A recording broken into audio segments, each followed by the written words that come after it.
سبات کی next episode میں آپ دیکھیں گے کہ حسن کے الزامات کی وجہ سے عنایا بہت زیادہ ڈپریس ہو گئی تھی،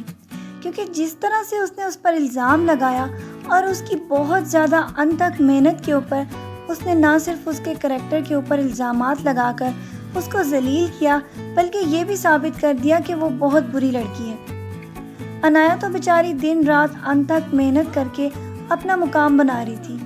اور اس کا پروجیکٹ تو بہت زیادہ اس بات کے اوپر بھی اپریشیٹ کیا گیا کہ جو کوئی پوائنٹس اس نے اپنے پروجیکٹ میں شو کیے ہیں وہ پہلے کوئی بھی اس طرح سے پیش نہ کر سکا۔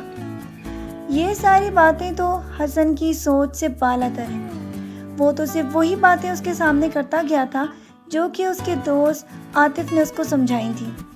عاطف تو اس کے دماغ کو نہ صرف پلیوٹ کر چکا ہے بلکہ وہ اس کو اس بات کے اوپر بھی لا چکا ہے کہ عنایا ایک بہت ہی زیادہ لوز کریکٹر لڑکی۔ یہ سارا کچھ تو وہ میرال کے کہنے پہ کر رہا ہے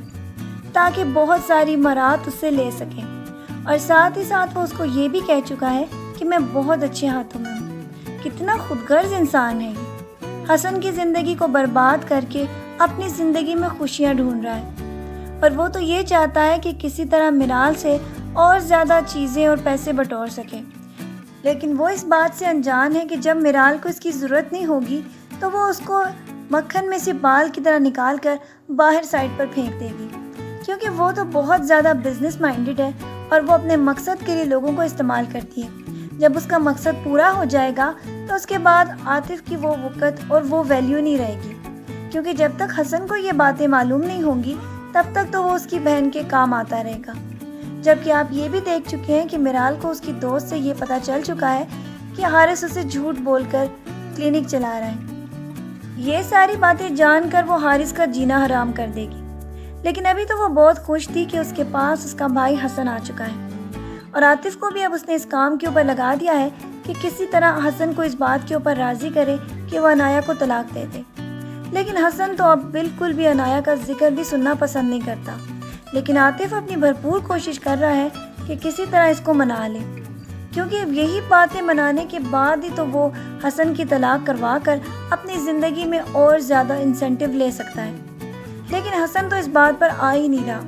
وہ تو اس کا ذکر بھی سننے کے لیے تیار نہیں، جبکہ اس کی والدہ بھی اس کو صاف طور پر یہ بتا چکی ہیں کہ میں عنایا سے مل کر یہ بات پوچھ چکی ہوں کہ تمہیں غلط فہمی ہوئی،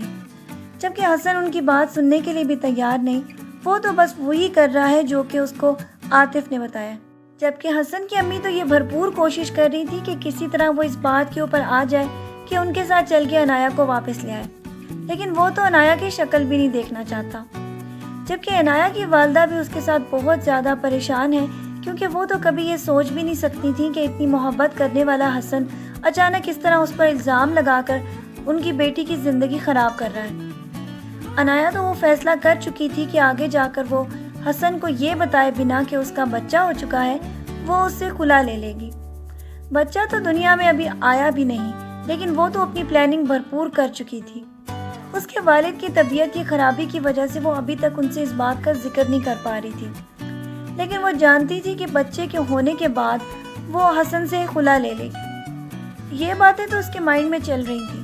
لیکن جب اس کے والد نے اس کی والدہ کی تعریف کی کہ میں جب بھی بیمار ہوتا تھا یا جب بھی مجھے کچھ ہوتا تھا تمہاری ماں مجھے سنبھال لیتی تھی، اس کے ابو کی باتیں اس کے دل میں گھر کر جائیں گی، اور وہ یہ بات جان لے گی کہ مرد عورت کا تعلق محض ایک شادی کا تعلق نہیں ہوتا، بلکہ یہ احساس کا رشتہ ہوتا ہے۔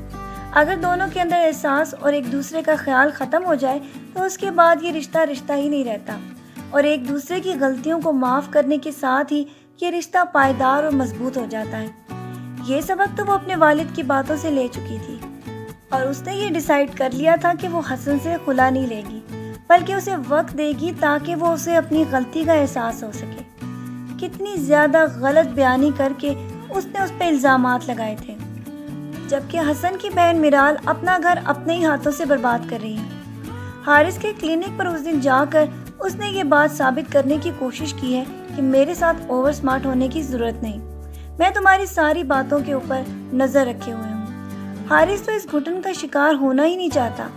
آگے جا کے وہ بھی یہ فیصلہ کر لے گا کہ وہ میرال کو اس طرح چھوڑ کر اس کی زندگی سے چلا جائے۔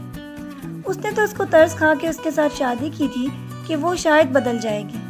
لیکن اس کی لوگوں کو کنٹرول کرنے کی عادت اور لوگوں کو اپنے ہاتھوں پر کٹ پتلی کی طرح نچانے کی عادت ابھی تک ختم نہیں ہو رہی۔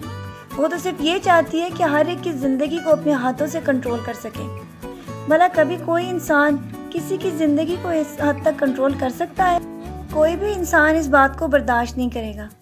لیکن میرال تو سمجھتی ہے کہ شاید وہ اپنے پیسے اور اپنے وقار اور دولت کی وجہ سے جسے چاہے اپنی مرضی کے مطابق چلا سکتی ہے۔